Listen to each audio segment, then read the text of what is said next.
Tens of thousands of troops of the United States and the North Atlantic Treaty Organization have been positioned along Ukraine's western borders for months. They have the most sophisticated war machinery in the world. Their leaders have issued thundering threats to Russian President Vladimir Putin, and yet Russia has unleashed air power, tanks, thousands of troops, and has invaded Ukraine. Ukrainian civilians, reservists, and troops are fighting a valiant but unequal battle.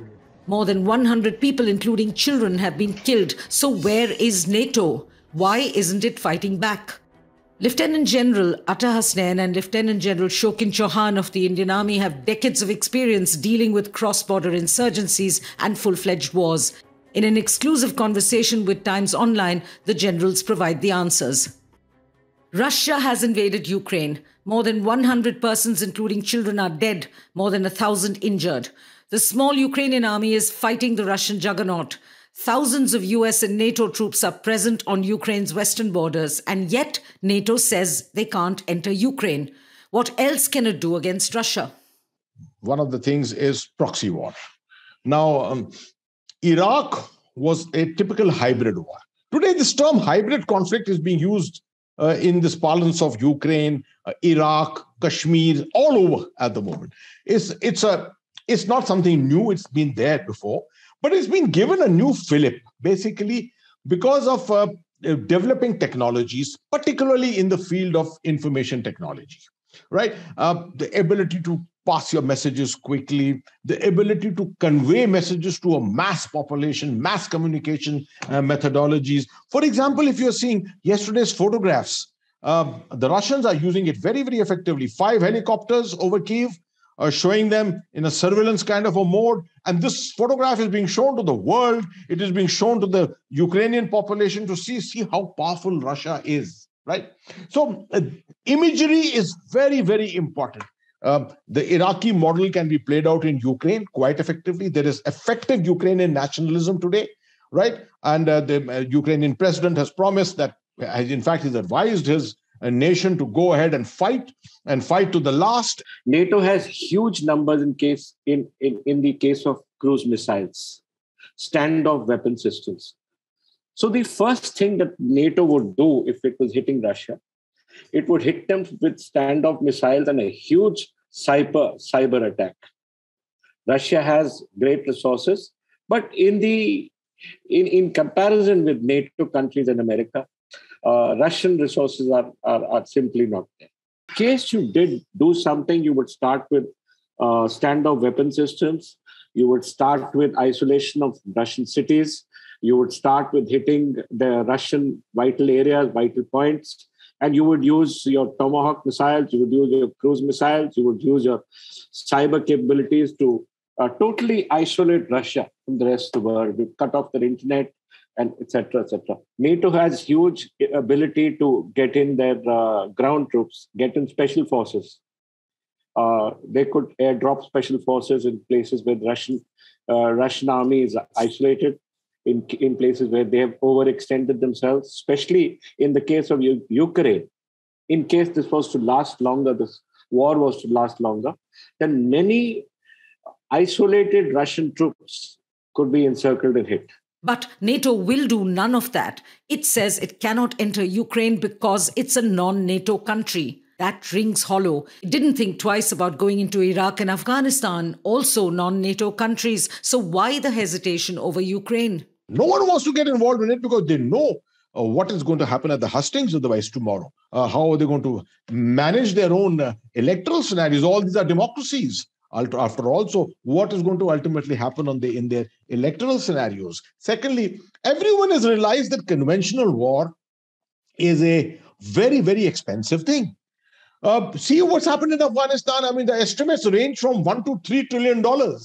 The Americans lost 2,400 soldiers in a matter of 20 years, right? They lost 3,800 military contractors. More military contractors died than the number of soldiers of the United States.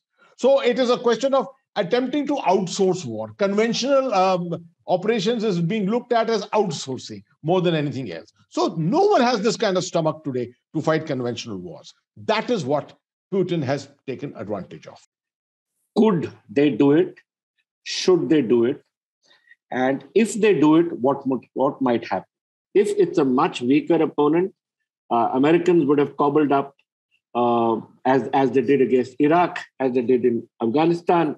They would have cobbled up an alliance, gone inside, sat down in Kuwait, and decided when to launch the next Gulf War.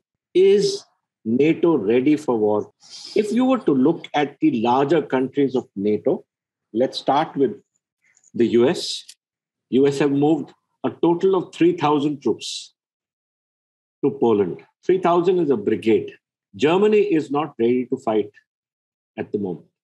So economically, none of the European countries are ready for war. Psychologically, none of the European countries are ready for war. All of them have just started recovering from the third or the fourth phase of the corona, right? And they're definitely not ready to now mobilize their troops. So President Putin has kept all this in mind when he has hit Ukraine at the time when he has hit. War is now not just fought on the battlefield, it's fought on all the battlefields, right? And on all the battlefields at the present moment, NATO is not ready. NATO went into Afghanistan in 2001. The Great Recession from 2007 to 2009 did not halt its operations there. NATO left Afghanistan only in 2021. So something else is holding NATO back from Ukraine. Could it be the recent threat by President Vladimir Putin? Listen in. Мною принято решение о проведении специальной военной операции. Кто бы ни пытался помешать нам, а тем более создать угрозы для нашей страны, для нашего народа, должны знать, что ответ России будет незамедлительным. During the Cold War, if you remember, NATO as such did not have matching strengths in terms of the number of troops, the number of tanks that Warsaw Pact and the Soviet Union had at that time. And it was always presumed that should the Soviet Union and the Warsaw Pact attempt to invade Western Europe, then ultimately it would be the nuclear deterrence which would play, right? And that is what was holding the whole thing together. Today's environment, you are looking at conventional means of deterrence. Russians are not going to get deterred by conventional means. That's one thing is very clear. He didn't don't say it in so many words, but he did hint towards it. I'm surprised that the American leadership or the NATO leadership hasn't really referred to it. It would have become a very dangerous thing. Putting boots on ground, what could have deterred is obviously a nuclear threat. But I think the world seems to have gone past that for the moment. This is a typical Cold War kind of a strategy. It would have been a Cold War kind of a strategy. This is not something which has been tried and tested in the last many years. Otherwise, if you remember in the Cold War, you had the Bay of Pigs as far as Cuba was concerned. And many times the whole buildup was always on deterrence through the nuclear means. That somehow seems to have vanished as far as the European theater is concerned. I have, as you know, I was the Strike Corps commander of India. I have carried out a very big exercise with the Russian army. And I have seen that they are willing to use their nuclear weapons at the first instance. Because to them, they say, if we don't use it now, we don't survive. So the Russians not only have it, they have exercised with it, they have planned it, and they are willing to use nuclear weapons. The Russian ability and the willingness to use these weapons of mass destruction simply prevents any kind of boots on the ground by NATO. If NATO comes in its Third World War, then it's the globe that is at war, definitely not Ukraine and Russia. India and Pakistan are nuclear weapon states too. India conducted successful lightning strikes against Pakistan. Now the Ukrainians are begging NATO for air cover. Surely NATO can do that without risking a nuclear war. Always possible to put in an air cover.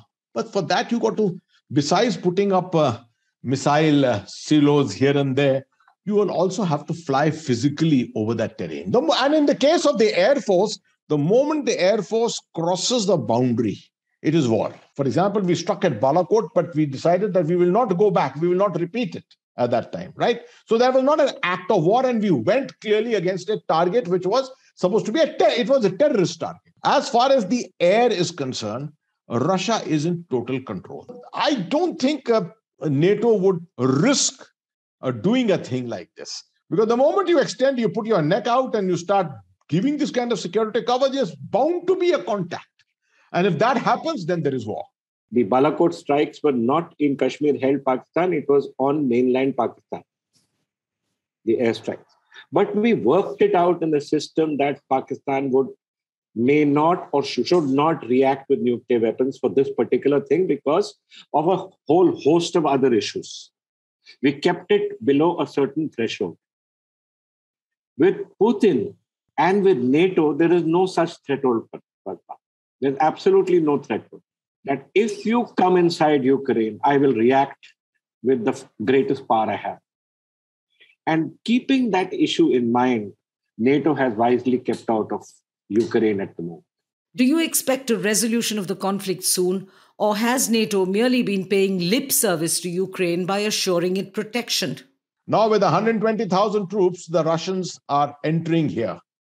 You may capture a few cities, right? You may capture communication centers. You may destroy command and control centers, right? Important airports and things like that. At the end of the day, you'll be left holding these and you'll have nothing with you to fight the insurgency which is bound to come. I do believe, I have no brief for either side. I do believe at the moment that there's a divisiveness taking place within the Russian ranks. Not too many people are supporting Putin's this current strategy of hitting out like this. More civilian casualties, and you'll find greater divisiveness taking place in Russia. So I'm looking at the next 3-4 days as a very crucial period in which, depending on success or the lack of it, the future will be decided. Service for two reasons. The world is not ready for war, and no European country is ready to go into war. And if you're not ready for war, you simply can't fight it. Putin mobilized the Russian army so quickly that the world simply could not match Putin's ability to mobilize his army. So remember, geographically, Ukraine is a neighbor of Russia. Ukraine has up to 20 to 30% of its citizens which support Russia's actions. Right? There are much other greater advantages that Russia has in Ukraine that NATO does not have. General Hasnain, General Chauhan, has NATO lost the war against Russia even before it began? That's a very that's a loaded question, all right. At this particular moment, this game is over.